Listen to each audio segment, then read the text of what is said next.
Hello, lads and ladies, and welcome back for another Sunday night live show. Well, eventful weekend. I think it's probably one of the best League One game weeks so far in different ways.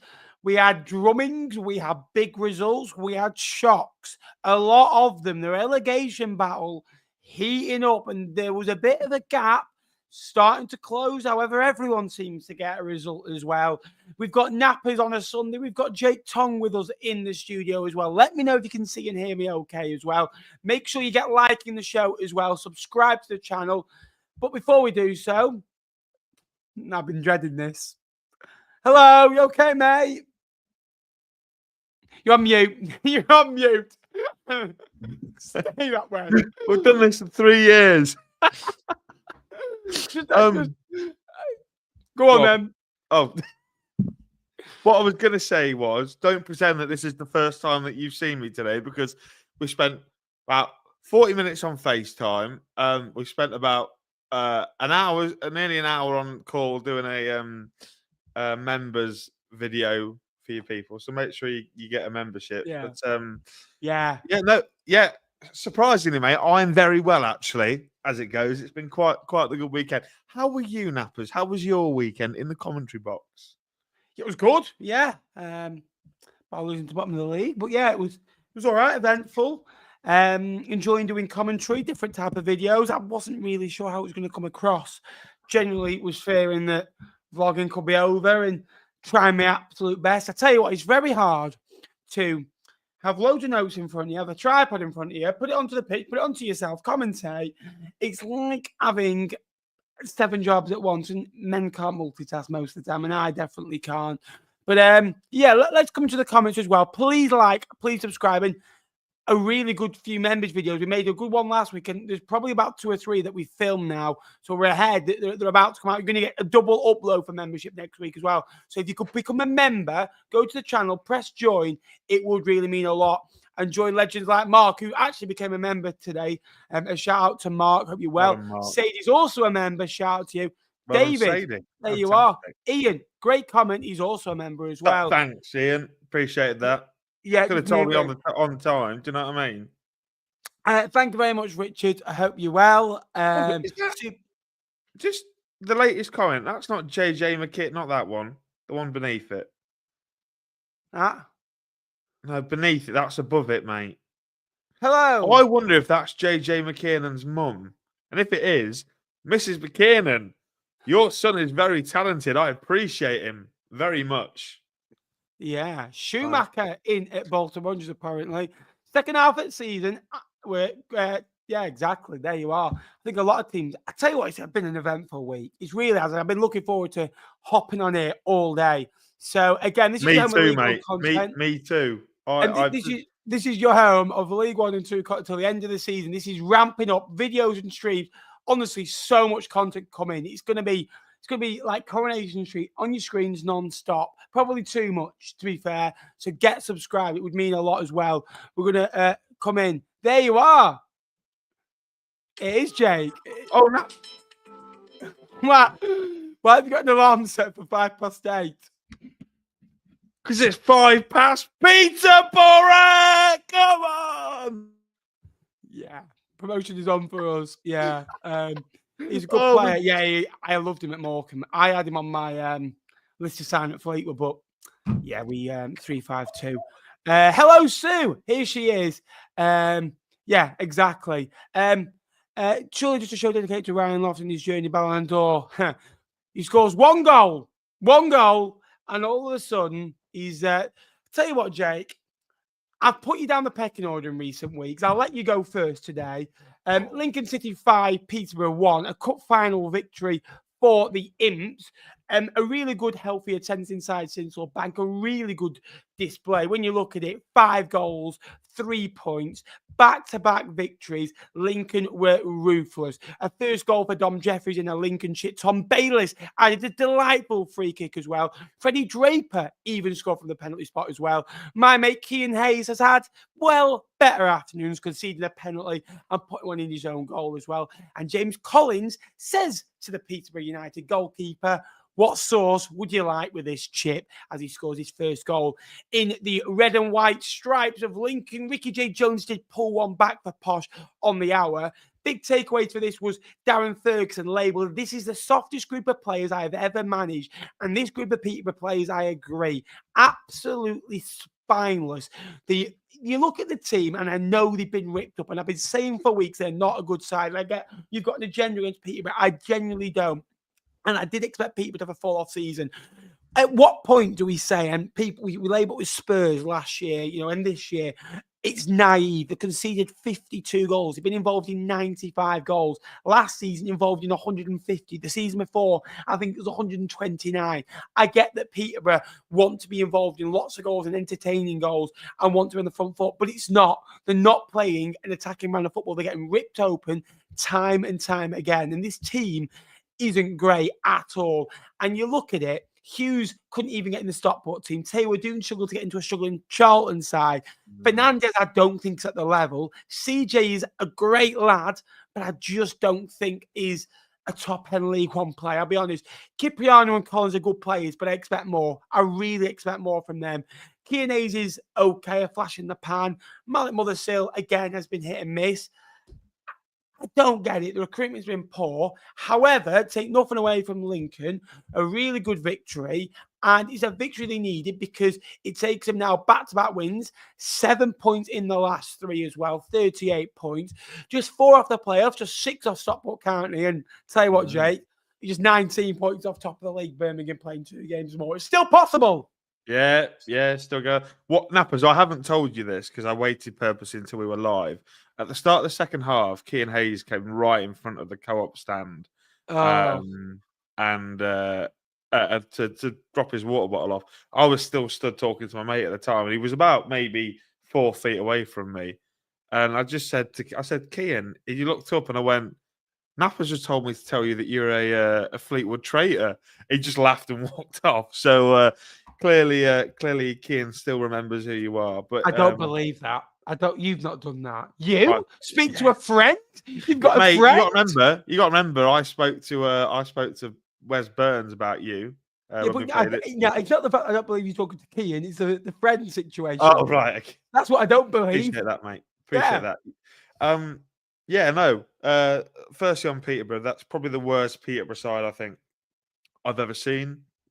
Just the mentality was awful. Do you know what? They reminded me a little bit like, Ben, and you remember because you were in League One and relevant then, when MK Dons under Russell Martin were during the COVID season, and they just played out of the back to their own detriment. And I think they were really, really struggling, and they nearly went down, I seem to remember. Well, they weren't particularly any good.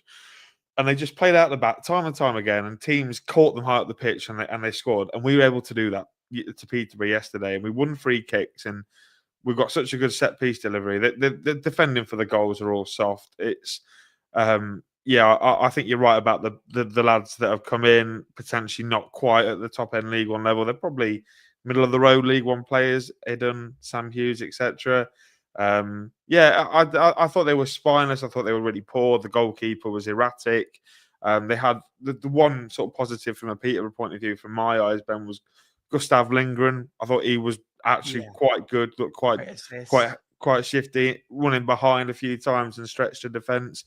But apart from that, it was a really poor showing for Peterborough. Ferguson, like you mentioned, he labelled them the softest Peterborough side that he's certainly managed. I don't know if you've also seen his comments, Ben. He also said, when was the last time Lincoln City scored 5 goals in a game? It's almost like we did it 3 times in a row, back to back to back, in March 2024. Do you remember? 5, 6 and 5, Cambridge, Barnsley, Bristol Rovers. We beat Bristol Rovers 6-3 the season before. We beat Port Vale. We beat Ipswich by scoring 5. And also, most importantly, we beat Peterborough United by scoring 5. We were outstanding yesterday. Best performance of the season by an absolute country mile. Dominant, pressed really well. Really think Freddie Draper's coming on leaps and bounds. Look, it was fantastic. It was always nice to get one over Peterborough. Peterborough stereotypically have had our numbers over the last sort of 4 or 5 years, but yeah, really good to get one over them and to do it so dominantly as well. I mean, I could give you so many good performers. Dom Jeffries was excellent down the left. Tom Bayliss in midfield. Yesterday was the best we've seen of Ethan Arahan this year, which is so important considering what a big 6 months he's got for his career between now and the summer. So 800 grand. Sorry, 800 grand. Who's he on about? CJ, I think it was more. No, he said 350 grand. Yeah. He said 350 grand. Yeah. No, everyone played well. And the most important thing is that James Collins, came on for 25 minutes, looked really good, was doing exactly what he needed to do in terms of, marshalling people around. And he tops it off with a lovely chip. So, yeah, look, Ben, great day all the way around. I didn't think it was real, to be honest, to start to about 10 to 5. I was pinching myself, walking back down towards my car. It was just one of those days that you remember. It was fantastic. So, very happy. Are we going to get the playoffs? I don't know, but we're putting ourselves back in the conversation. What, 4 points? Are we the gap is 4 points at the moment? So yeah, I don't know, mate. Couple more bits of smart recruitment for a bit of depth and potentially, but yeah, it was a fantastic afternoon, and looking forward to our next couple of games, Ben, because we've got Blackpool Tuesday, Wigan away, then I think we've got Cambridge, Leyton Orient, Mansfield and Burton before we play Barnsley. So a real set of fixtures there that we can take some points from. So fingers crossed. I got a bit wound up. Obviously, you got wound up about that comment before the game. I got wound up, and obviously, I know they beat us before the game. I'm in the press box, and you try and act professional, don't you? And I didn't say anything. I just overheard the Carlisle reporters. We should be coming here, look at the ground, look at the size of this club, Fleetwood. If we can't be beating teams like Fleetwood, and I was getting so rattled. Then what rattled even more, as soon as Carlisle scored their winner, the guy next to me was making the graphics for the football club, and I was like, I bloody hope we score now. Just hope we score now. And obviously, we didn't. So I was rattled for slightly different reasons, but that's League Two, so we don't talk about this. So. Yeah, Burton Albion 4, Rotherham 2, and Burton Albion won back-to-back league matches for the very first time this season, for the first time since almost a year, where they won back-to-back against Leyton Orient and Bristol R. Remember that back-to-back away games where Martin had a great week in training, Ben. Great week in training. Such a good week. After that, they struggled. I think they only beat Stevenage away. They beat Reading at home, and other than that, they might have got another win somewhere, but I think that was pretty much. There might have been one more in there as well. Again, that's just their second win at home this season. And before the game, they had the joint worst home record in the EFL level with Morecambe. Both sides only winning 1, drawing 3 at home this season. Now, the second worst, Gary Bowley's come into the football club and won back-to-back games this week as well. 2 wins, 2 draws, 3 defeats in his 7 matches, which would get him around about, that 1.15 record-ish, 1.14 points per game, which till the end of the season would actually put Burton Albion on 44 points. They got 46 last year and stayed up just about. Fleetwood, I think 43. Charlton got 43 or 44. We don't like to go there because Fleetwood are in there as well. One thing I like about Gary Bowyer from his time at Blackburn Rovers, Blackpool, Salford, his time over in Scotland, is he's a very calm manager, and he's one of these types of managers that gets the best out of struggling sides. And he's not a motivator. He's not like an Ian Holloway type of figure. He's not like a Pete Wild type of figure, but he is this calm nature, and it's okay, we'll get results, it's fine. And his style is very direct, but having none other than John Daddy Bodvalson, who I think Bolton Wanderers miss. They don't have a striker like him. I don't think Adebayo plays it well enough. I really don't. So bringing him in has been massive. A goal for him yesterday. I thought he was outstanding as well. And Rotherham, again, a bit of a kind of Burton or a bogey team for them. They've now lost 4 of their last 5 away games at the Pirelli because he's 2 goals plus in each of those as well. again for yesterday. JJ McKeown really impressed me yesterday. I thought he was outstanding on loan from Lincoln City as well. Burton Albion now top of the bottom 4. Again, you look at even the form, if you go back, they've actually taken a possible 9 points from their last 6 games, which is 1.5 points per game. If they did that till the end of the season, you'd be looking at around 27 points, which would take them to 48 points, which could be enough. Great result. Again, still a lot of work in the road. I think they've got a game against Reading at home on Tuesday night. Brilliant, outstanding. And look, they went a goal behind, where normally when they go a goal up, they struggle, don't they? So going a goal behind, different way to react. Was really impressed by the Bros this weekend. I know they're not, but could they? I mean, you talked to me before we came on about what you think they might get, and we don't know whether that's going to be enough for them. But I watched them on Tuesday. Obviously, I've now got an invested interest in Burton Albion since they signed JJ on loan. But yeah, I thought I watched them on Tuesday. I thought they did everything right against Wigan. They went a goal down, but they just stuck at it and they kept going and they kept going. And Dodson is probably is a massive impact. We'll come on to the forward players, but someone that's maybe not got the plaudits because he plays in a defensive position. He caused both the goals against Wigan with his really early crosses.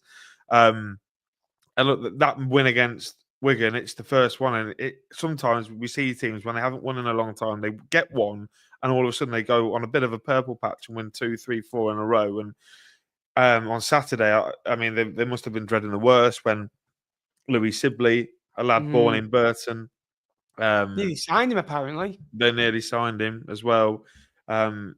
Scored, and it was a great start for Rotherham. But what I think is, I think what is really important to say is the character now that this Burton team have under Gary Bowyer. I think he instills that calmness. Robbo, I'm not making any digs at Robbo or Hounslow that were in before him, but they didn't seem to have that experience to call upon. I don't think they had control. Yeah, I think what it was like.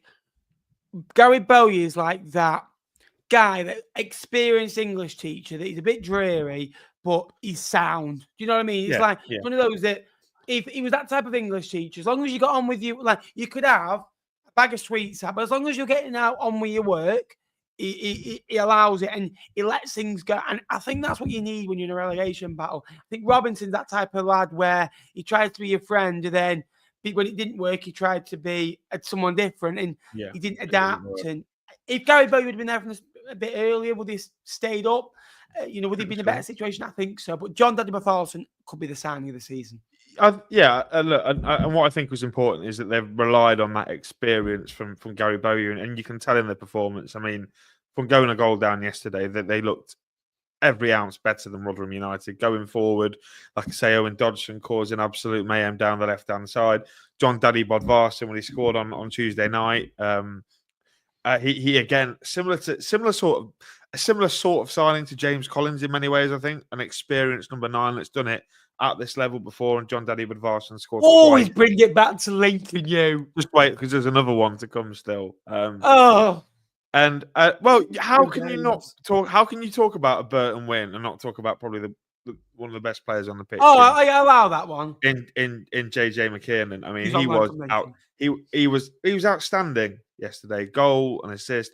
Took his goal really well. Actually, I think he's got that added height that allows him to compete with defenders, and it was a great finish. I think he nearly scored for the 3rd goal as well, but it was a great save from the goalkeeper, and it palmed straight into the path of John Daddy Bodvarsson. Look, I'm really pleased for JJ. He hasn't got a load of minutes since coming in at Lincoln, but he's gone out on loan with the aim of being a consistent starter on League One level, and he's absolutely smashing it. And I'm so happy and I'm so proud of him, because of the bits I saw of him this year, I really liked.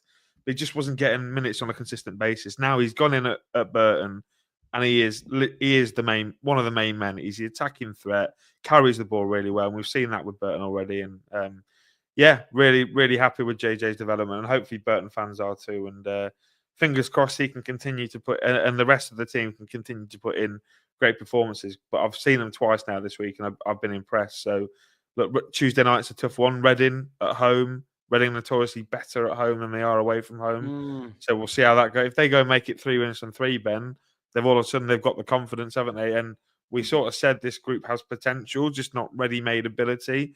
You've got some really good young players in there. Charlie Webster, Dokes, Goodwin Relief on the right-hand side. You've got Dylan Williams. You've got some really good young players in there.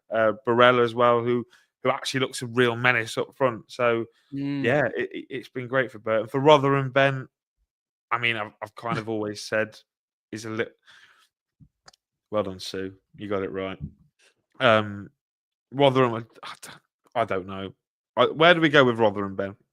What do you think? Because 1 minute they're really good. Like, they absolutely wiped the floor with Charlton. They wiped the floor with Bolton. And everyone's thinking, right, they're going to Burton away. Not an easy game, considering they've just won. But based off the back of the teams they've just beaten, you'd expect Rotherham to go there and win. We both predicted a Rotherham win for this game. It sort of felt like yesterday maybe they just had to show up. And they just had to show up and they'd roll them over. I don't know. I don't know, mate. I don't like. I mean, obviously, I don't like the manager. I just don't think they're. I'm not sure they're up to it, mate. Louis Sibley's a good sign. He's a really good player, really good lad. I've worked with him at Derby before, but I don't work with him. Yeah, he was part of the. You coach him. So, no, I was part of the. He was part of the 18s when I was the Derby Academy reporter. Same as Morgan Whittaker. Right. All right, then. That means saying, Brendan, we work with him. Yeah, fair enough. Because I've interviewed him. Of course you have. That's working, is it now? Yeah, I won't go that far. It's not working.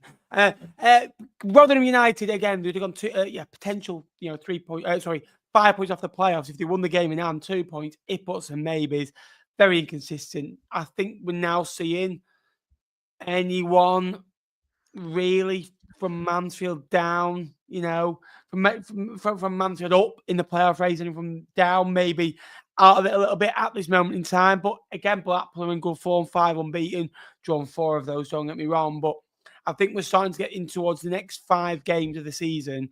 We'll start seeing teams' season shut out and peter out and being able to label it as season over. Yeah, I think Rotherham United aren't far away from that. We will come to the next game, which was a 5-goal thriller, actually. Cambridge United scored twice in the opening 7 minutes against a Mansfield side that have been really good, especially in the opening stages of games. And Nigel Clough came out after the game and said it's a bit of a shock when you play it like that in the first half. He wasn't impressed at all. Michael Morrison and Josh Stokes' penalty, or Michael Morrison and then Josh Stokes' penalty was enough for Cambridge in the first half. And then Ryan Loft finally getting his goal just after the break. Murray's and Lee Gregory's consolation goals wasn't quite enough. Again, brilliant win for Cambridge United. Shut up. Maris, there you are. It's a big result for them because you look at the bottom half of the table yesterday. Northampton got a really good point away at Wycombe to take them to 27 points. You look at Bristol Rovers in the past few weeks have won, 2 games on the spin and went to 28 points. Burton Albion have now won back-to-back games and only lost 1 in the last 6. Crawley, they've taken 2 out of 21, so they're struggling at this moment. And up to yesterday, obviously, there's been improvement made at Shrewsbury, although they've only won 1 of the last 5, but drawn 2, lost 2, and it was a late goal. So it almost felt important that Cambridge had to stamp their authority. They could have been 9 points adrift yesterday if they hadn't won that game. 6 now adrift. It was a first victory in 7 weeks, 49 days, since they won on the 7th of December. And only they're kind of 1 win in 14, which is really poor. They did win 3 on the spin before that. Their wins normally come all together and they always kind of get a result out of nowhere where you don't expect. Look, they've got to go to the New York Stadium on Tuesday, Wycombe, Lincoln, Birmingham away. That is as tough fixtures as you could suggest. I'd be looking at if you can maybe nick something. If you can get 3 points out of that, I think it'd be a good return, Jake. Yeah, absolutely. And, you talk about... we could start seeing Rotherham season peter out. If Cambridge United go to the New York and win, Ben, you pretty much say that Rotherham's season has petered out. But yeah, no, mate, apologies. I watched the first sort of 25 minutes of this game. I was flicking between this one and the other early kick-off, Huddersfield Bolton. And they were 2-0 up, and I just thought, wow, like what's going on? But you look at the goals. The first one is awful defending from Mansfield, where Michael Morrison just gets himself free in the area. The second one, I think there's a shout for a Mansfield penalty up the other end before the penalty is awarded for Cambridge. But Stokes, who's been a real bright light in Cambridge's season so far on loan from Bristol City, obviously he had that really good season last year, didn't he? Out at Aldershot in the National League, where contributed, I think, double figures goals and assists for them as they finish in the playoffs. So clearly a very talented player. Bristol City got him on a long-term contract, so clearly they think a lot of him, and he's making a good impact for Cambridge. Ryan Loft was a goal scorer I wasn't expecting to see on the score sheet this week, Ben, or pretty much this season. I think he's been pretty quiet. I think he certainly since his Scunthorpe days, it hasn't quite lit up for him, whether that be at Port Vale, whether that be at Bristol Rovers. But at Cambridge, I think with the missing of Unlundaloo, by all accounts, Ryan Loft is pretty much the main man now up there with Elias Kachunga. So it's going to be really important that he does continue to find the net, or Cambridge bring in an alternative, because they've relied on Shane Lavery so far this year. And whilst he does score goals, the man does have a pretty abhorrent injury record as well. But Mansfield, you give them a bit of credit, Ben, because they were 3-0 down. They certainly went out of the game. They chased their way back into it. George Maris is an ex-Cambridge United lad. Do you know how I know that, Ben? Because we had him on loan from Cambridge United in the National League.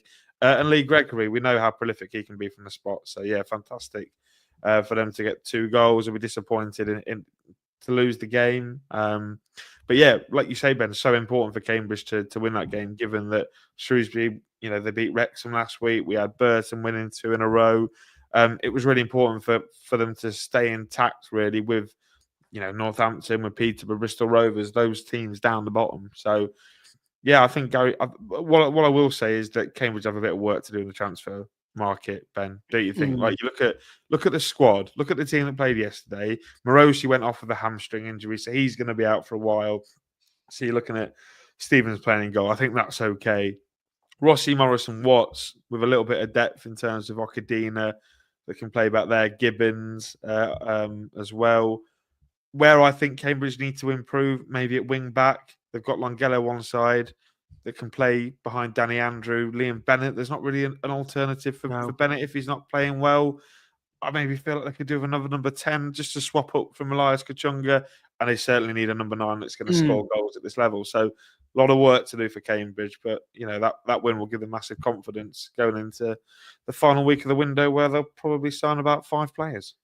I want to make a bit of apology to Blackpool, actually, because I pretty much wrote them off this weekend. I thought going to Exeter, tough place to go. Maybe see them petering out a little bit. I know Exeter have lost the 3 previous games going to this, and this is now 4 defeats on the spin. But this Blackpool side is a good side when you look at it. I think improvements still needed. I like a fire, out on the foreign side. Husband's an experienced fullback as well. Casey has impressed me in parts as well. Baggett, again, impressed me at different times of his career as well. Rob Apch, I think, has been a delight this year. I think his goal at home against Shrewsbury was unbelievable and did very well last year at Tranmere Rovers. Albion Morgan and Sonny Carey are, for me, 7 out of 10. I think sometimes are really good, some not consistent enough to be where Blackpool want to be, if I'm honest with you. CJ Hamilton, again, never really been given a goal-scoring prowess. Reminds me, sorry to bring Fleetwood into it again, you did it with Lincoln, reminds me very much of Phoenix Patterson. Assist-wise, creating crosses into the box, gets them, doesn't really offer enough goals at times. However, if you can start adding them like he did yesterday, he'll be a good player. And Bloxham, what a signing. You talk about signings that I think he's made for Blackpool. He's very out the Jerry Yates, Kyle Joseph textbook as well. Energy, runs in behind, skillful, runs at plays as well. Fletcher's starting to get a little bit better as well. I think Bloxham's goal yesterday was unbelievable, the way that he sat the goalkeeper down and the defence down, and getting a goal and assist for the second time this year. He previously did at Shrewsbury against Birmingham earlier this year. For the first time in his career, he's got a goal and an assist in a game, in 2 separate games as well. A brilliant result for the Seasiders. CJ Hamilton, Bloxham and Ashley Fletcher getting the goals. 3 attacking players as well. Albie Morgan chipping in with an assist. Rob Apter chipping in with an assist. And they relish the Exeter Storm. This Blackpool side, their sides that normally get better as the season goes on. I think Steve Bruce has been really good. One thing I'll say about Steve Bruce, his style and what Blackpool are. This year, they've only won twice at home. But however, away from home, they've been brilliant. I think that Blackpool suit being better away from home because they can sit in, don't have to have a lot of the ball. And with their 4-4-2, they can sit in a shape, really dig it out, be really compact. And when they get it, you've got quick wingers. They can get on the toes, get crossing into the box. Typical 4-4-2 like Cloughy. Cloughy used to always ask his wingers, what's your job? Get the balls into the box and cross it. Strikers, get your head on it, hold it, and pass it to someone that can play. Midfielders play forwards, run forwards. And this is what that Blackpool side are. They're very old-fashioned, but it's very good away from home. At home, I want to see a bit more when they get on the ball because Blackpool are a good side at this level. They've got good players and people will fear going to Bloomfield Road. I think they won 14 games there last year. They were really good and they have been for a few years. The atmosphere gets up. But at home, if they want to do something this year, that home form's got to change. You're not always going to be able to play counter-attacking football. And again, it's a really good result for them. And 34 points, 8 points off the playoffs. I think they probably have to go and get around 42 points from their last 20 games of the season. What? Is it doable? What we did last year, Ben. Why not? Why not? You know, it's just over 2 points a game where Wycombe are. Why not? Yeah, I don't disagree with you, to be honest. Yeah, yesterday was a great first half. And like you mentioned, you so rightly talk about Tom Bloxham because that goal that he scored was absolutely outrageous, where he runs the length of the pitch and takes it around the goalkeeper, really good finish. He also makes the next goal, doesn't he? Really good run again, and just the awareness to lay it on a plate for Stephen Fletcher plays for Wrexham, Jake. Ashley Fletcher to tap in for his one goal a season like he normally gets. However, I think it's not surprising that Tom Bloxham's hit the ground running at Blackpool, Ben. They needed another option out wide. Rob Apter was really tidy one side. They needed someone particularly down the other side, or if Rob Apter needed to move more centrally to play in more of an attacking midfield role to ensure the strength of the team was as good on the right hand side. And you have to remember he was in a bit of a purple patch when he left Shrewsbury right at the start of the end of the year. Blackpool, New Year's Day. Yeah, and it was the 2 goals in the 2-2 draw at Wigan. That could cost Blackpool a playoff spot. That. Yeah, well, also he set up both goals in the 2-2 draw away at Wigan when they were 2-0 down. And I'll tell you what, Ben, I don't know if you've seen it, but the celebration from Tom Bloxham equally as good as his performances over the last sort of month or so. That game was completely dead at half time, 3-0 up away from home. It allowed Blackpool to sit in and force Exeter to come on to him.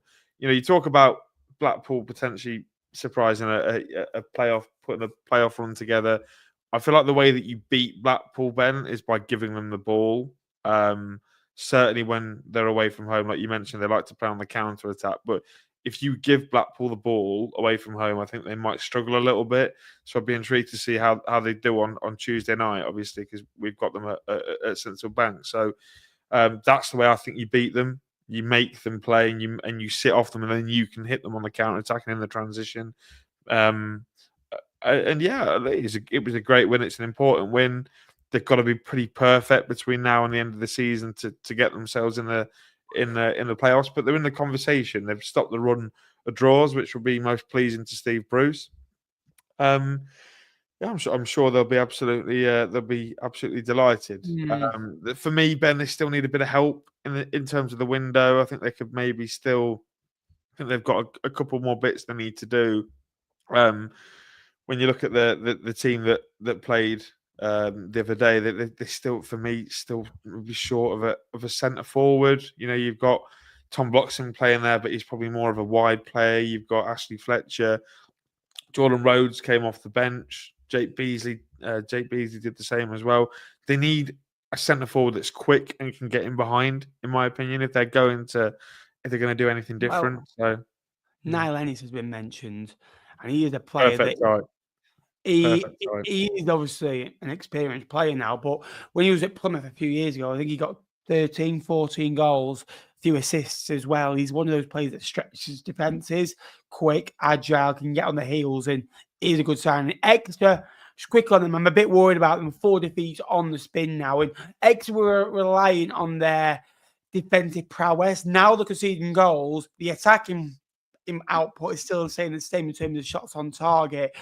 Even game in terms of shots yesterday, 14-16, 5-6, but they're just not taking the chances. And the chances that Joe Whitworth was saving and bailing them out on, they aren't quite doing at this moment in time. So it will be interesting to see if Exeter is that Jake Kershaw in the chat?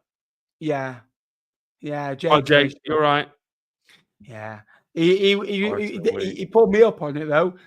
Twice in a week. Why did you not tell Simon, Jack? Yeah, I bet he felt too polite, and he's a very polite boy. And hello, Fenton. Yeah, nice I'm going to your name, brother. I hope you had a good day at work, mate. Leyton Orient have won 4 home games on the spin without conceding for the first time since October and December that year. Well, they only won the league, but we won't mention that. Unbelievable. Leyton Orient have now won 8 of the last 10, keeping 9 clean sheets, 26 points in 10, 8 wins, 2 draws. Again, they got 15 points in the previous 16 League One games. What a turnaround for Richie Wellens' men. If I was Richie Wellens, I'd feel a little bit aggrieved that I've still not been mentioned for a big job. If you're a Leyton Orient fan, he's an absolute rubbish manager with good players, underachieving, should be in the top 2. Don't go anywhere near him. Wink, wink. But to have this Leyton Orient side who are a good play, a good team, and they've added Mark Handy, who scored yesterday as well. I really liked Manchester. Great player, quick, agile, scores goals. 41 points now. 3 points behind Stockport County with a game in hand, which is massive. Leyton Orient were in this situation pretty much last year where they went on this run around this time of the season, but unfortunately just fell short. Everyone will be fearing to play him. They've got to go to Exeter now, who Leyton Orient had a good run, Exeter had a bad run. You know what normally happens there. Exeter probably will get that win. They've got Stockport at home coming up as well, and they've got the small matter of a 4th round tie against Man City. So that should be easy. They'll win that. Yeah, exactly. Yeah, they'll beat Again, City. if you go and get 4 points out of this next 2, why can't this Leyton Orient side, get into the playoffs? We say all the time that the spots available. This league is wide open. Anyone can do it. I think Leyton Orient are better than Reading. I think that over the course of this season, they've been better than Bolton. I do think Bolton will be better in the last 19 games than Leyton Orient. Don't get me wrong, but they've been better than Lincoln. I think they've been better than Charlton. I think they've been better than Mansfield, Rotherham, and all the side. And they deserve to be 7th. If I'm honest with you, I think they've been. Obviously, I know it's short-term form, but they've been in the league for the last 2 months. Short-term form. That's you, that mate. Barnsley have been consistent. Okay, not really hit the heights. Leyton Orient have gone on a real run, and it's sides that go on runs that get into the playoffs. Again, why not dare to dream? A great result yesterday, 2 good goals, and wow, they're smashing it. 9 clean sheets in 10. It's unbelievable. Yeah, do you know what? I was on the League One podcast with Gab earlier this week, and we were talking to, do you know Parksy from the Yellow Down podcast? I'm sure you would have worked with Parksy before. And we had Colin talking about Richie Wellens and potentially being linked with that Bolton job, because on paper it would make a lot of sense, but obviously Richie Wellens just signed a new long-term contract down at Leyton Orient. I believe he's just moved his family down there. I can't imagine he's exactly keen to uproot and leave. He's got a chairman that trusts him and backs him. Maybe not as much as he'd like, because Richie Wellens always talks about wanting that little bit more. But, I mean, if you're asking me, Ben, Schumacher looks a great fit for Bolton. We'll come on to that later. But I really think a sensible appointment could potentially be Richie Wellens if they wanted to go down that route. But, yeah, yesterday they were standard. They were good. Didn't have to get massively good to beat Reading. Reading have got their difficulties away from home, and one of their lads has just been linked with a multi-million-pound move to Southampton, haven't he? Is it Garcia, the left winger, left fullback? Yeah, they were good, Leyton Orient. I thought they were, like you say, Ben, Mark Handy was a great addition. He did really well at Chesterfield in the first half. Charlie Kelman and that man, Ben, I talk about him pretty much every week. We talk about Leyton Orient.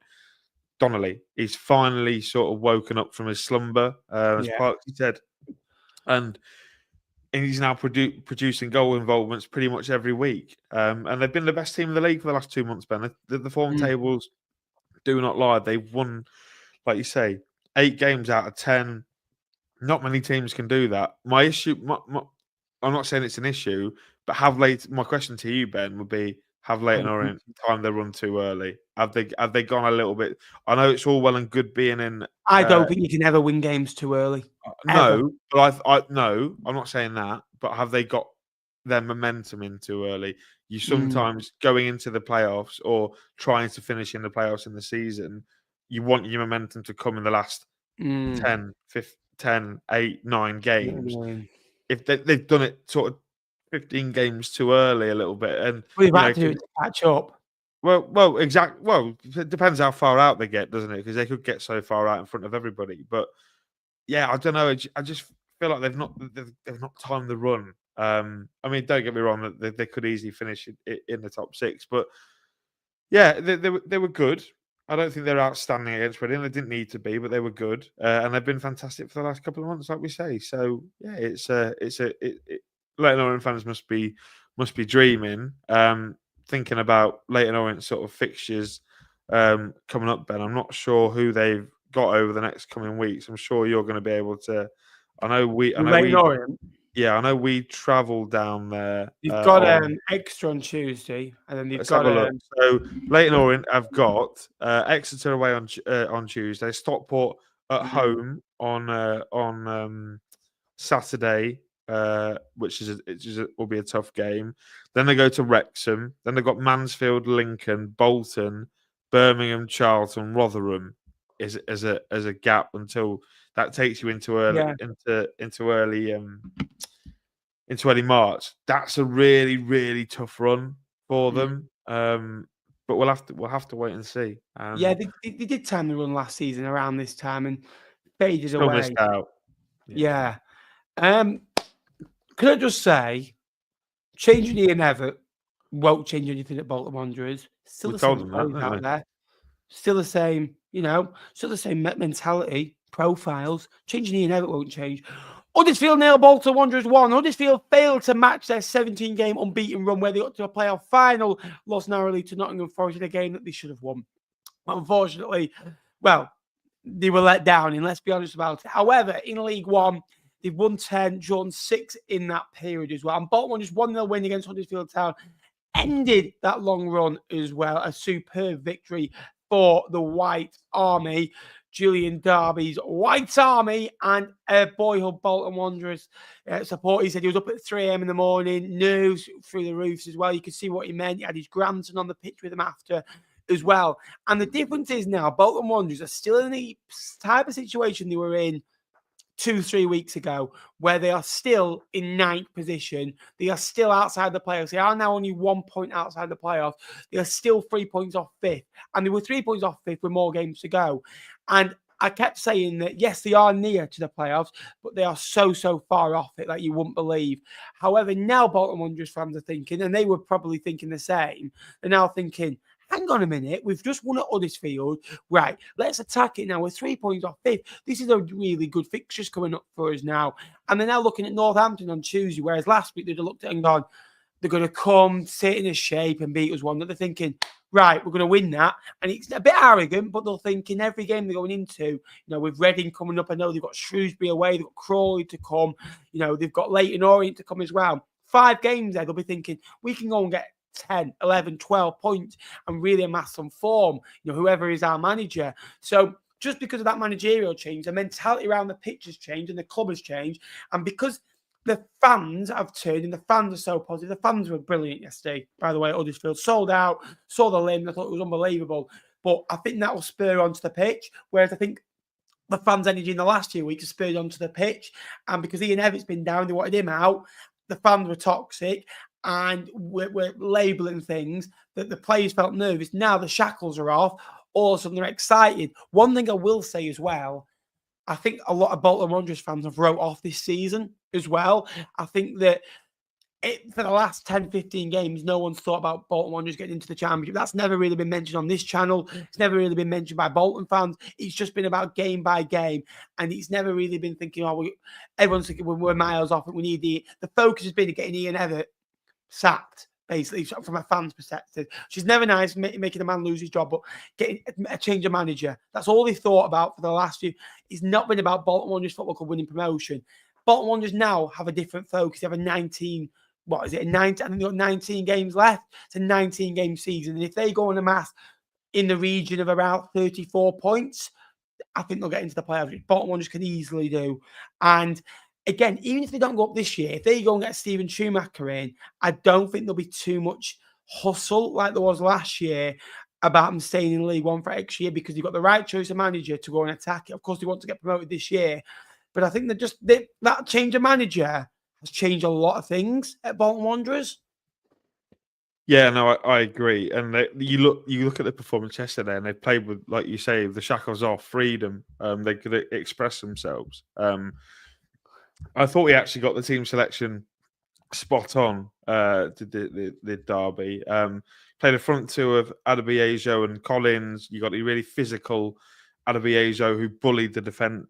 Pearson, Lees, and Bolker. We know Huddersfield are sometimes susceptible at the back to some real height and presence. And Adebiejo paid the perfect foil yesterday to Collins. I mean, you've seen the goal, Ben. He takes it around the goalkeeper really nicely. But it wasn't just that. They were outstanding. You had Thomason holding in midfield with Morley and Lolos as sort of advanced eights that were fantastic. Dacres, Cogley and Sabichon were getting up and down and offering the energy. It was almost like these players, we'd seen them playing for the last 4 or 5 months, but they were playing within themselves. And now that they've finally popped the spot of Ian Evatt finally going, we've started to see the full flowing nature of what this Bolton team could do. And we've said it for months about, on paper, how good are this Bolton team. And yesterday was probably one of the first times this season they've acted as good as they are, because they've acted beneath themselves, certainly a lot so far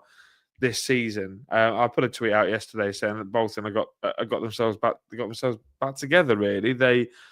And for me, Ben, once Bolton get the right appointment, once Bolton can strengthen in a way in which other teams can't, you look at the people they brought off the bench yesterday, Ben. John McAtee, Joel Randall, Osei Tutu, all came in for big fees, but are very good players for this level. It was a statement win for me, and if Bolton want it, Bolton will go and finish in the playoffs. It's as simple as that. If Bolton want to do it, Bolton are good enough to do it. And like you say, if they can get Schumacher in, who predominantly plays this sort of 3-5-2 system that we saw at Argyle, I think he's got the squad perfect to go in and do it. Maybe needs 1 or 2 of his own men at the back end of this month, depending on when he gets appointed. Whether that's going to be possible, I don't know, because we're now looking at a week and a day until the 8 days until the transfer window shuts. A word on Huddersfield, Ben. I didn't think they were great. I think they've been pretty poor from their standards, certainly at home. They've drawn a lot of games. They drew with us. Maybe they shouldn't have done. They drew with Burton, scored a late equaliser that day. They obviously lost to Blackpool in October, but they've not been great at home, Ben. And they've not been great in general. Joe Taylor had a bit of a stinker yesterday. That's a shame. Dion Charles didn't really get any touches in the penalty area. And I look at that team, Ben. Ollie Turton, Jonathan Hogg, Anthony Evans, Matt Pearson, Tom Lees. Is it all that? The same team that has just gone 16 games with beaten. Yeah, I know. Yeah, but there's really, you just lost the first game in 4 months. There's big players missing. That's been really good. Big players missing, Ben. Big players missing for Huddersfield. Yeah, no Herbie Kane in that team.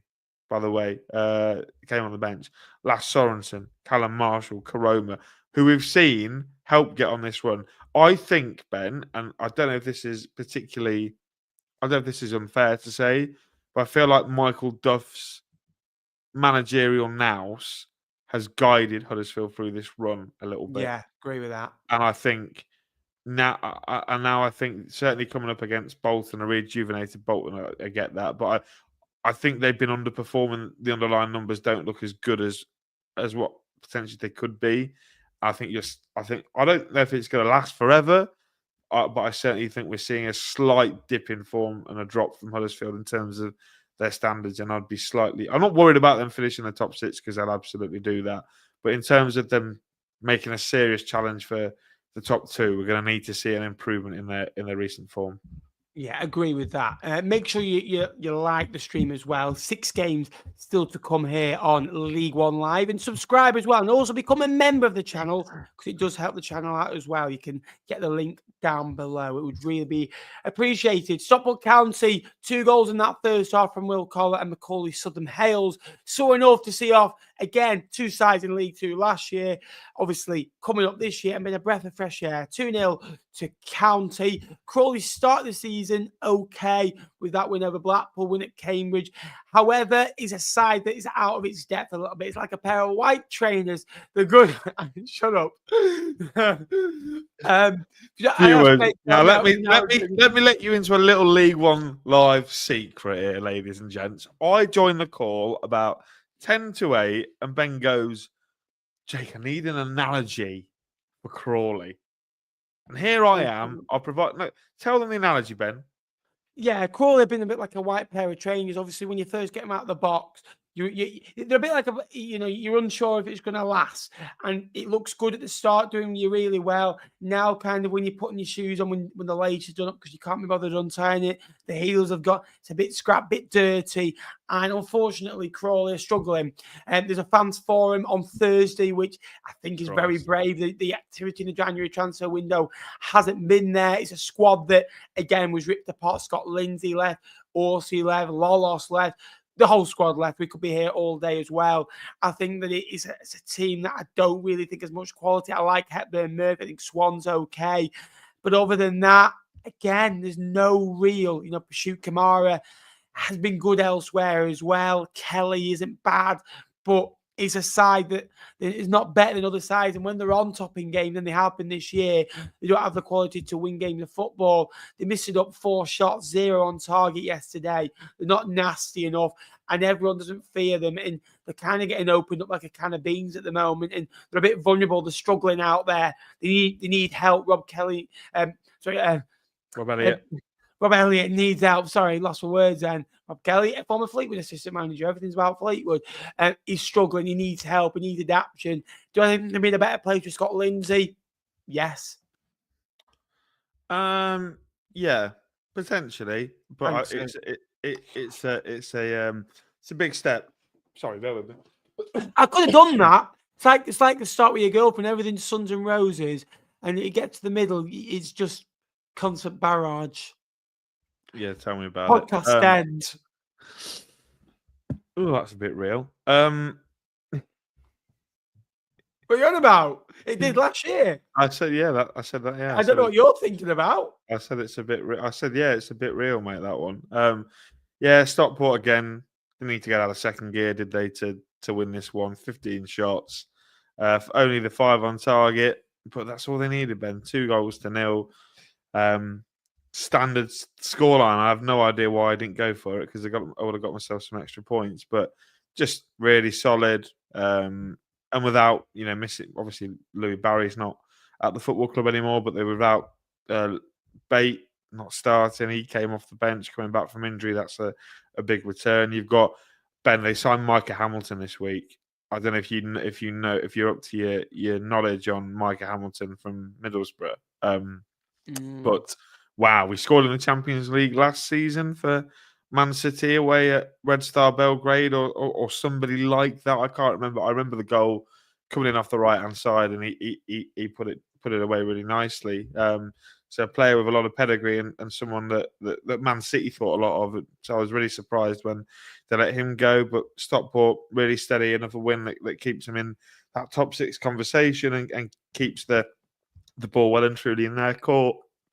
Crawley, I mean, you made the analogy about trainers there, Ben. They're at this point, what Crawley have done is gone to a festival in their brand new white trainers, and now all of a sudden they're absolutely filthy. They're mucky. And Crawley's mum is about to have a go at them about how dirty they've just got the brand new white trainers that they bought them for Christmas. It's strange comment, but yeah, no, it's poor, and I'm actually intrigued to see what goes on at this fan forum on Thursday night. I think that's going to could make for some interesting viewing. They need help, don't they? Because we said the squad was quite low quality going into the start of the league, and you look at some of the players. Will Swan wasn't getting a load of minutes in League Two. Shawunmi's come through the academy. Hepburn, Murphy. As soon as his career gets up starting again, he gets injured. You've got Kamara, who's not had a good season at this level for a long time. Adi Mayo, Radcliffe, Conn. They're all players that you'd probably say are League Two players. They need some League One experience and nous in there, in my opinion. Yeah, a really good result for Wigan Athletic, who also won by 2-0. James Carragher's first career goal, just 3 behind his dad, Jamie Carragher. A really good header, again, from Hungbo's pinpoint free kick on that right-hand side. Again, Dale Taylor looked lively in the match as well, but Bristol Rovers never really, in my eyes, again, had a lot of possession, but didn't really do anything from what I've seen. 3 shots on target. But again, Wigan scored with both shots on target. Again, weren't a great watch, but got the job done. And so often this season, they remind me a lot of Scott Brown when Scott Brown was at Fleetwood. Not a great watch, but get results when you most need it. 3 wins, 3 defeats, 33 points. I think Wigan Athletic are definitely in that situation now of season over. I know they're only 9 points off and anything can change, but I don't think they've got enough quality to get into the playoffs. They're 12 points in front of Burton. I think they're peaking on nicely. 3 or 4 more wins. They'll be safe. Good victory for them. Bristol Rovers again. Defeat after 2 good results. Talk to me about it, mate. Yeah, no, it was a good win for Wigan, I thought. Like you say, I think Sean Maloney noticed on Tuesday night that there was something missing from their home games, whether that's the atmosphere, whether that's the performance, and it certainly wasn't good enough from a Wigan point of view on Tuesday. It's like Burton equalised and they just all of a sudden went within themselves and never really looked like scoring again. Yesterday they got themselves in front nice and early through Carragher. And they're able to see it out. Bristol Rovers, not massively causing any threat, really dour. It seems a lot of possession, not many shots. I feel like Bristol Rovers have got a real issue in progressing the ball through the thirds. They have a lot of it in the back 2/3, but as soon as they get to that middle, starting to get into the final third, they sort of brick themselves a little bit. They go within themselves and they get a little bit shy, and they're frankly not good enough in terms of chance creation. And yesterday was another sign of that. Wigan, they needed to be clinical, and that's exactly what they were. Dale Taylor played really well. Johnny Smith getting another goal, that would be big for him. Ben, I don't know. We're gonna, like what you say, the season's probably over. They're not gonna get in the top 6. They're not gonna go down. They might as well what they might as well do is play the sort of last 20, 21 games that they've got left as a mini pre-season for next season, with the aim of trying to reinvest and because they're probably going to lose. You're probably looking at that team, Ben. You're probably looking at losing Tickle. You're potentially talking about losing maybe Scott Smith, Tello Asgard, Dale Taylor will go back to Nottingham Forest. So they've got a lot of work to do in the summer. So maybe they need to start thinking about start playing with next seasons in mind and start giving minutes to those lads that they know are going to be here next year, because they're not far from safety. What are they? How many points do they need? What are they sat on? 33 points. Another 4-5 wins, Ben, from 20 games. We'll keep them in the division for another year. So yeah, it was good for them to finally win at the Brick Community Stadium. I tell you what, though, imagine following Stevenage away from home this year. How poor they've been. They've not actually, when you look at it, been horrifically poor. They've drawn 5 games, they've won 2, lost 4. So in 11 games, they've only seen 12 goals. A lot of 0-0s in there, don't get me wrong, but a brilliant result. Really, really good result for them yesterday away at Barnsley. And Barnsley are a bit of I don't know what to make of them. They wind me up at home, and never mind what they do to their own supporters. And again, they beat Stevenage last season at home But since then, Stevenage have won the last 3 against Barnsley as well, doing the double. It's the first double for Stevenage this year as well. And again, Barnsley actually won the previous 2 home games prior to this one as well. You know, before that, the longest run at Oatwell was, again, 2023, 22-23. Again, it's embarrassing. The side that got to the playoffs last year. Imagine if they just matched their away form. They'd be a top 2 side. You know, not far away in the last few years as well. You know, they won 9. You know, they went kind of 9 on the spin at home where they won. And I'm not asking, you know, to be 4 or 5, but stay unbeaten. Be a hard place to go. And, you know, in the last, you know, I worked it out the other day, 38 matches at Oatwell going back to this season, last season, the last game of the season before. 38 home games they've played. They've won 13, drawn 12, lost 13. It's not a bad record, but it's not great. It's 51 points in 38 games. It's 1.33 points per game-ish. You know, I want more from Barnsley a little bit. Take nothing away. Stevenage, great result for them away from home. A really, really good ball in by Whittling. It was a superb ball, and Dan Kemp on the end of it leapt like a salmon. Really, really good result. Again, another clean sheet for the Borough.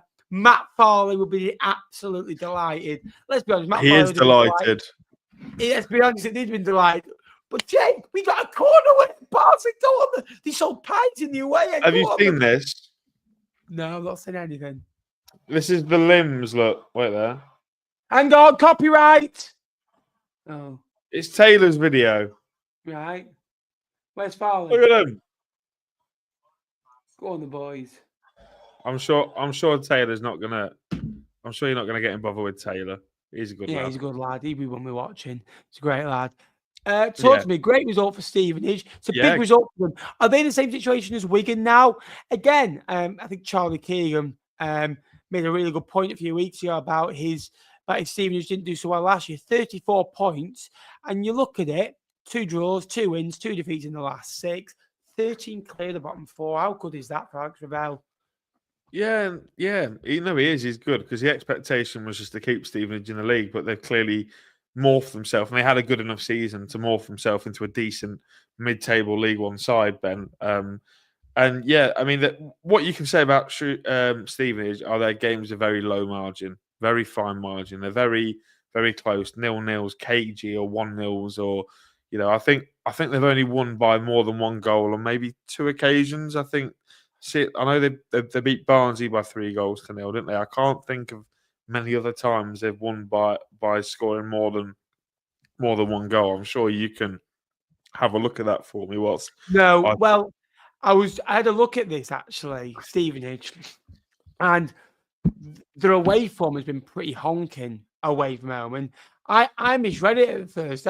Stevenage had only won 1 in 40. I went, that can't be right. The mid-table. Yeah. I went, I can count 2 or 3 victories in my head that they went, it's away from home. So going back to that Wigan result last week, which I actually thought was probably Stevenage's biggest result of the season at that time, when I looked at it, they've won 1 in the last 18 prior to this, drawn 10, lost 7, but they were all like 1-0s and 2-1s, and they've won 2 games away from home this year. Mansfield 1-0. Yeah. They beat someone away 2-1, but they win by the odd goal. Ravel, that type of manager that can try not to lose and very pragmatic. It's not a great style. His style has got to win ultimately, and there's a lot of managers. Maloney's is the same.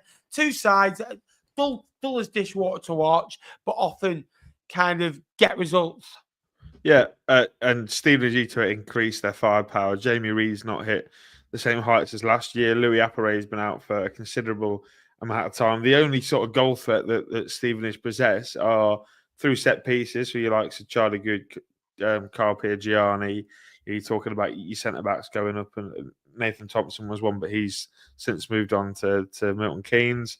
Or you've got Dan Kemp as your only real outline goal scorer. And I don't know. They need a bit of help in that forward area, don't they? Because they're not scoring enough goals. But in terms of clean sheets, they've got the most clean sheets in the league, one of the better defences. It's a real solid foundation to build on. And if Alex Ravel can bring in a goal scorer next year or rekindle Jamie Reed's form of last season, then you're potentially looking at a team that could challenge for the top 10. But yeah, I agree that they're absolutely middle of the road. not entertaining to watch, Ben. Trust me, I've seen Lincoln play against them twice, and they've been both absolutely horrific games of football. They make it that way, don't they? They make do. it. And they do. And fair play. That's their style. That's the way that they do it. And it's not for everybody. I can imagine that in a couple, maybe 18 months or so, if we've not seen Stevenage progress, I might think some of the fans might start turning on Ravel a little bit, just because how many times do you want to go and watch your team draw 0-0 away from home, Ben? I mean, you as a YouTuber, I bet you're absolutely glad you're not a Stevenage fan. Oh my God. Oh my, honestly, right, this season, right, I tell you what, we went through a spell, Fleetwood, where we were 0-0. I think we drew like 0. So Gillingham at home 0-0, Wimbledon 1-0. We didn't play for 2 weeks. Come back when we had like a run of games where there was only like 1 goal, and I was like, oh my God, Charlie, can we get rid of him now? I'm bored. Like, bring back Simon Grayson when we were like drawing 3-3 every week. This is what I mean. And Alex Ravel might, whilst he's been successful in terms of turning them from a League Two side into a decent League One side, he might become sort of, the own victim of his own success a little bit. Barnsley, Ben, just at Oakwell, are absolutely trashed. They're absolutely awful. Don't know what it is. Said it for months. I'm pretty much sure we've said it the whole time they've been down here whilst we've been here. Whether it's a mentality thing, whether it's they don't like playing in front of the crowd, I'm not overly sure. Really poor display. Didn't create a lot like yesterday at all. They didn't get into the final third enough. Didn't test Stevenage, but like we say, Stevenage is just so good at the back. It's so difficult to penetrate them. We're at an hour and 5 minutes. We've still got 3 games to go. Yeah, and one of them's the Hollywood Derby as well, isn't it? Yeah, make sure you like the stream as well. Subscribe. It would be great. We are currently 11 away from 16,300. So if you could. Come on, people. Charlton Athletic 1, Shrewsbury 0. Late heartbreak for Shrewsbury Town. And 96 minutes, Thierry Small. A really, really good goal under the legs of Jamal Blackman. A really, really good finish. Again, Shrewsbury, legs, hearts, minds. Had to come a barrage at times. But again, Charlton didn't really create too much, only the 3 shots on target. Shrewsbury didn't really offer much in terms of attack. But again, sat in the shape really well and was really impressed with that. Terry Small's a player that has got better as he's played more games of football, as a lot do. And this Charlton side are slowly getting going. I like Miles Leaburn. But I tell you what I love, Jake. I watch every game. I try and watch his interview. Gareth Ainsworth going how, he's devastated and so positive and upbeat in the way he talks. And he talks with a little bit of enthusiasm when you sit up and listen to him. And he goes, no, that's on me. That please, any fan, don't blame my players, our players. How good were our fans today? And as a manager listening to, a fan listening to that on the way home, you'd be thinking, right, forget that. We've just lost. Look, 1-0 at Charlton isn't a disaster. They'd have lost that in the half an hour minute. 1-0. It's not the end of the world. It would have been a great point. Don't get me wrong.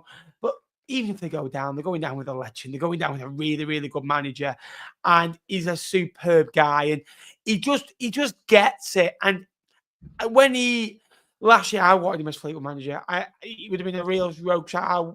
In the depths of desperation he was last year, Fleetwood Town was a football club that, I tell you this now, that it wasn't a good place last year. We were lucky to have a football club last year at times. I just listened to him and I'm like, if I was a footballer, I'm not a very good one, believe me, I'd run through brick walls with Ainsworth. He's such a really good guy. Yeah.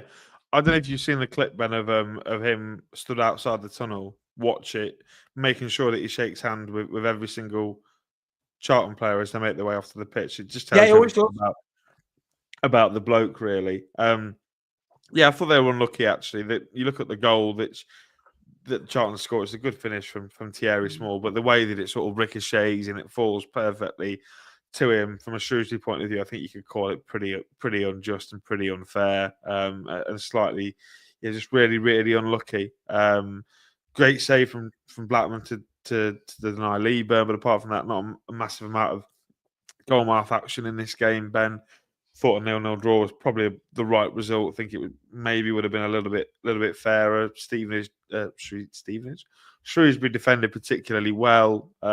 Only made Charlton particularly shoot off target or from outside the penalty area, only allowing 26 touches in their penalty area as well. So yeah, I think they were disappointed.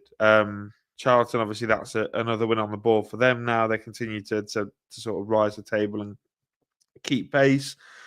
Ben, they're 2 points outside the playoffs with a game in hand. This Charlton team could particularly do something this year. However, for me, they're just a little bit too streaky. I was chatting to Dan, a Charlton fan, the other night, and they win 5 games in a row, but they could equally go and lose 5 games in a row. They're just that sort of team, and you're never going to be. You need to be consistent. You need to have a flat line in order to get into the. Grimsby are like that in the league too. Yeah, they just don't have that flat line, and for me, that's the reason I think Charlton will inevitably miss out. Shane, what a guy with a donation. Really appreciate that. Legend. Oh, he's superb. What a man. Thank you very much. It does mean a lot.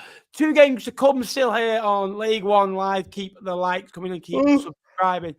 Next up, well, it wasn't quite a Hollywood blockbuster. However, a superb point, on the road for Birmingham City that took them to 57 points.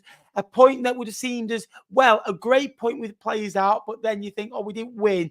However, Wycombe Wanderers drew. Wrexham, obviously, drew. Huddersfield dropped points. Barnsley dropped points. Stockport, the only team in the top 6 yesterday that won.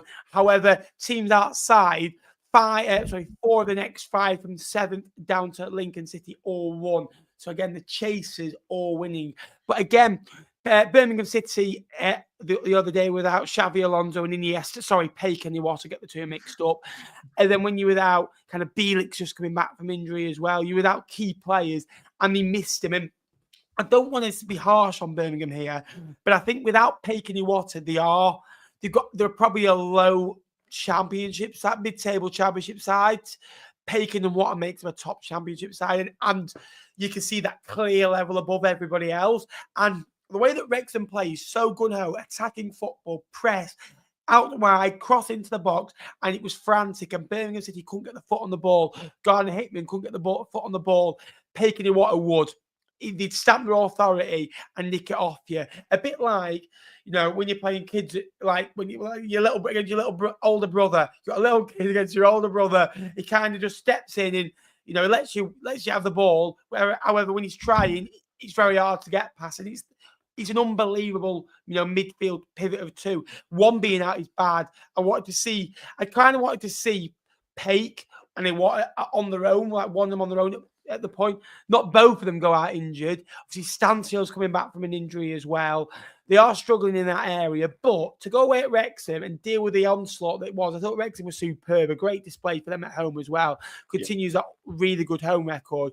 Good point, I think, for Birmingham. And I think Wrexham probably would have taken it as well. But only, again, 1 win in the last 4. Yeah, but I think Wrexham maybe... I don't know. I think there's points in the game which both teams will be disappointed in. I think, certainly for a fact, Birmingham should have had a penalty in the first half, handball from Dan Scarr, and that's before any goal goes in, I think. So that would probably change the game massively if Birmingham had gone 1-0 up and made Wrexham have to come at them, because Blues are so good on the counter and in the transition. And then Wrexham, they got themselves in front, did really well. They conceded almost straight away. But from then on in, Ben, take no credit away from Wrexham. I just thought they were outstanding going forward. They absolutely bombarded Birmingham. And to be fair to Birmingham's credit, they stood up for a man and defended, particularly well. Christophe Clara was outstanding. I thought Cochrane had a decent game. Ethan Laird. I think Keshi Anderson offered them something on the counter-attack in the second half. But yeah, I thought Birmingham stood up to it particularly well. Really big performance from them. To go to Wrexham, who have dropped points in 2 home games all season, Huddersfield and Cambridge, to go and dig out a point. With Wrexham had chances. There was one moment, Ben, in the second half, I think, where James McLean put in an absolute peach of a ball. And I'm desperately trying to remember the defender. I'm just going back to the team lineups. Ben Davis, ex-Fleetwood boy, made an absolutely outrageous header to take it off because Stephen Fletcher was coming in behind him like an absolute steam train. I don't know. I think both teams will be frustrated. Like I say, Birmingham in terms of they could have had a penalty, and maybe Alfie May had a chance in the second half. Where I think 9 times out of 10 Alfie May scores, but he had a bit of an air shot. Wrexham will be disappointed that they've not been able to make that all that attacking pressure really pay off really. And you look at the front options for Wrexham, Ben. I think that's what lets this team down. Defensively, fantastic. They've got good options along the back three. In midfield, probably the strongest area of the pitch. Just that number 9, Ollie Palmer, I don't think he's a top-end League One player. Paul Mullin, I don't think he's a top-end League One player. Stephen Fletcher has done it off the bench. I think he's made a really good impact. But you're looking at it, Jack Marriott, he's just coming back to full fitness. No doubt he can contribute, but I still think they just need that number 9 that's experienced, big number 9 that's going to score them goals. And Michael Smith would be that. I know he's the long-term target from Parkinson. I think he'd be excellent. Not only has he got experience, he's scored goals at this level before, and he could probably still cut it at the division above, which is what Wrexham are ultimately trying to do because they're trying to progress through the leagues. But for me, they're just missing that real goal scorer. And I don't know. And if they can't get one over the next, 8 days, Ben, I do worry about Wrexham's chances of getting promoted because I don't think with a front line of Palmer, Mullin, or Fletcher, Jack Marriott, I don't think that's going to get them promoted. No, I think they've got 19 games left. I think they've only got maybe 8 at home, 11 away, which, again, not 9 great points away from home all year, Ben. Say again. Have they won 9 points away from home all season? Wrexham. More than that, surely. No, they've won more than that away from home. They've won I'd say about 15 away. Let me have a look. 13 in 12. 3 wins, 4 draws, 5 defeats. Not great, is it? Not for a team that want to go up automatically. No. Agree with that. Again, I think that was the first game that Birmingham have been involved in this year. That for the first time, that yes, Northampton nicked the point. Yes, Shrewsbury beat them. Yes, Charlton. I think it's the first time that it was a proper game where Birmingham fans, obviously the Charlton game, the game that they were losing, they thought they couldn't come back in it. With 15 minutes to go, we're thinking we're not on top here. Let's really pin in. The first time this season, we're maybe a bit nervous for the first time, and that's full credit to Wrexham. Last but not least, again, 0-0. Wycombe Wanderers, another point on the board. Still, again, look, 2 wins, 2 draws, 2 defeats in the last 6 now for Wycombe. They've just signed James Berry from Chesterfield, who really impressed me as well. They had a chance to go top of the league, wasted, point apiece. Northampton dug it out in typical Northampton style. Had better chances, but couldn't put one away. Yeah, there was an incident with the referee, and I think Northampton had one chalked off, or they could have very easily had a penalty. I'm not overly sure because they didn't include it in the highlights that I watched of the game. But yeah, I think Northampton will walk away from this game particularly pleased with what they've achieved. A great point against Wycombe, who have invested significantly whilst they've lost their manager. They are still, look at that team, Ben, that started. Lutley, he's had a great season. Cameron Humphreys, McCleary, Labala, Coney came on the bench for 20 minutes. Fred Onyedinma, Dan Harvey, Joe Lowe, all been particularly good. What I found interesting, Ben, about this game was that they played Gideon Kadua, a centre forward at right back. Really intrigued to see how or why that was the case. Obviously, they're 2 big Scandinavian lads. None of them have been on the bench. I understand they've probably not played football for a long time, given the season there ends in December, I want to say. So they're not playing football, so they need to get them up to speed. And you might see Wycombe starting to win these sorts of games. But for Kevin Nolan, that's a massive, massive positive.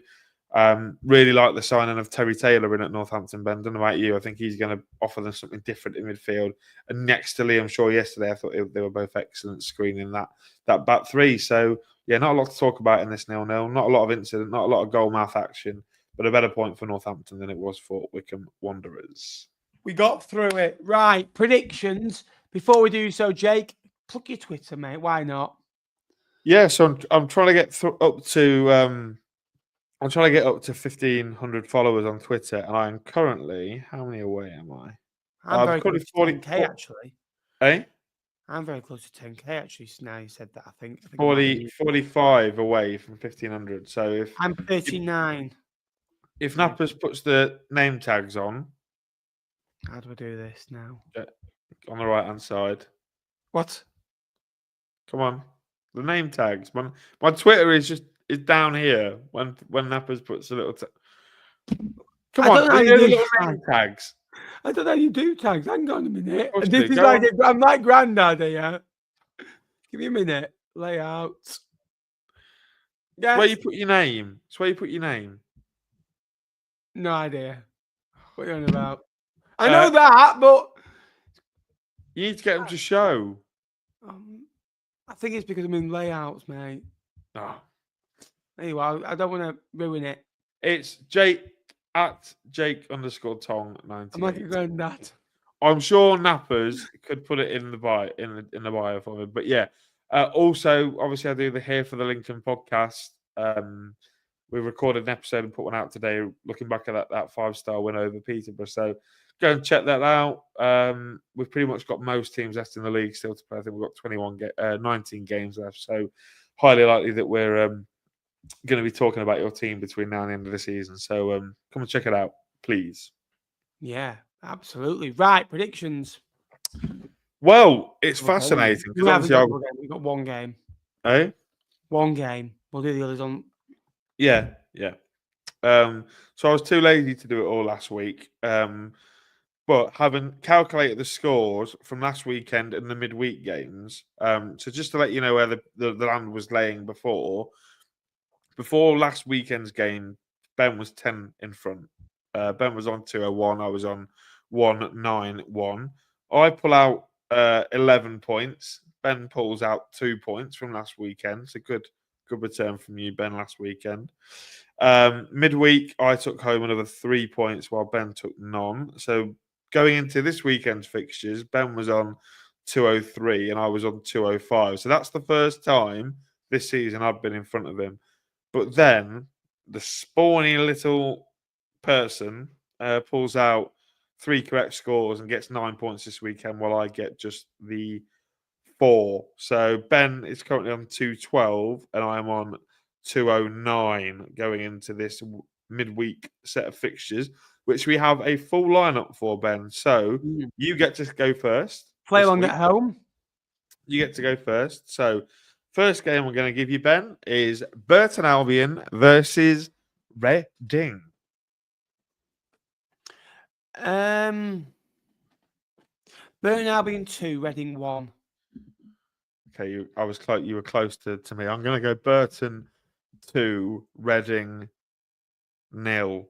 Just as I've said that, David's just told me don't you dare predict a home win. 2-0 Burton, JJ McKiernan to score yet again with John Daddy Bod Varson. I'm going to get slick in a minute. Bolton Wanderers, Ben, taking on the Cobblers. 2-0 Bolton Wanderers. Have they got the mojo back? Bolton 3, Northampton 1. Still think they've got a soft goal in them. Exeter, Leyton, Orient, Ben. You sort of alluded to earlier in the show how you think this one might go. What are you thinking? Nah, they'll win. 2-0 Leyton, Orient. I'm going to go 1 each for that one. I think it's 1-0 Exeter. It's a tough place to go on a Tuesday night as well. Charlton versus Bristol Rovers. The speed camera was back this weekend. Are they going to give out some more points? 2-0 Charlton. I'm going to back the same scoreline they had this weekend. I'm going to go Charlton 1, Gas 0. Mansfield Crawley, Ben, at Field Mill. 3-1 Mansfield. I'm going to go 2-0 to the Stags. Ben, a repeat of the playoff final from 2021. Lincoln City against Blackpool. Lincoln. Don't steal my prediction. Lincoln 0, Blackpool 1. Are you still playing a game where you predict us to lose so that we win? Is that what you're doing? Maybe. I've gone for one each. No, screw it. Do you know what? Lincoln 2, Blackpool 0. Have some of that Christmas. Blackpool. Why not? Peterborough versus Wigan, Ben. 2-1 Wigan. Peter Wigan. 2-1 Wigan. I'm gonna go Peterborough 1, Wigan 1. Rotherham versus Cambridge United. 2-0 Rotherham. I'm gonna go. Ooh. You go 2-0. Yeah. 2-1, I think. Okay. Stockport versus Shrewsbury. 2-0 Stockport. I'm gonna go 2-1 Stockport. Wycombe versus Barnsley at Adams Park. 2-1 Wycombe. Cole. Hey Cole. I think Barnsley might get a result. Wycombe 1, Barnsley 1. You didn't go for that, did you? No, I went 2-1. Cool. Wrexham, Stevenage. 2-1 Wrexham. 1-0 Wrexham. How you predicted more than one goal, I've got no idea. And finally, the best game of the game week, Huddersfield versus Birmingham. 2-0 Blues. 2-1 Blues. Yeah, 2-1 Blues. Right. Yeah, so there we are. Obviously, we will have a show on Wednesday night, Ben, won't we? We will, yeah. Wednesday night, 8 o'clock. Thank you so much for joining us. We are going to wrap up now. Been an unbelievable show, nearly 90 minutes of League One action. Again, Jake, thanks for joining me, mate. Good week, good weekend. It's been a great weekend, mate. One of the better ones for quite some time. It's been good, mate. It's been a good show, I think. Lots of interactivity from the chat, which is nice and appreciated. Thank you very much, Dan. Appreciate that. Always nice to see the auntie of one of our players, JJ McKinnon, pop in as well. So please pass my best wishes on to JJ and Marie, and if you don't mind, on behalf of myself and everybody at Lincoln and Burton Albion, of course. Yeah, thank you very much. It's been a good show, Ben. It's a good show. And the best part about it is Cole's just turned up and we've finished. So that's fantastic because he can't wind us up for 5 minutes. Yeah. Thank you very much for watching, guys. Make sure you drop a like and subscribe on your way out. It's free. And it does help me out more than you can know. Subscribe. $1.99 a month. Yeah. Join as a member. We've just filmed a video, me and Jake. 42-minute video. So you've got that. Got favourite player from League One as a normal video. League Two membership video coming this week. And another membership video coming. So lots of membership content coming as well. Until next time, I will see you later. Go on the Cods. Go on the League One. Up those imps. Up the imps. Playoffs, baby!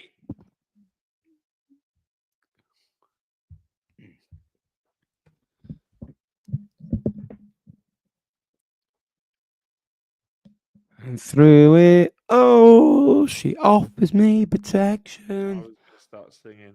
A lot of love and affection. Whether it's right go. or wrong. Borough get battered everywhere they go. Everywhere they go.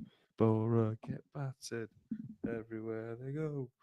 Borough get battered everywhere they go. Shut up, Jake. Sorry. You know something, right?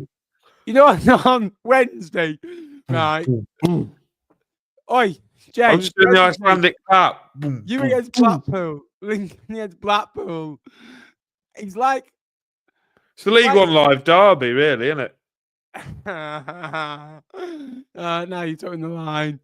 It's like asking me, I would say I nicked my girlfriend, but that's long in the past. Thanks for watching. Bye all. Ciao for now.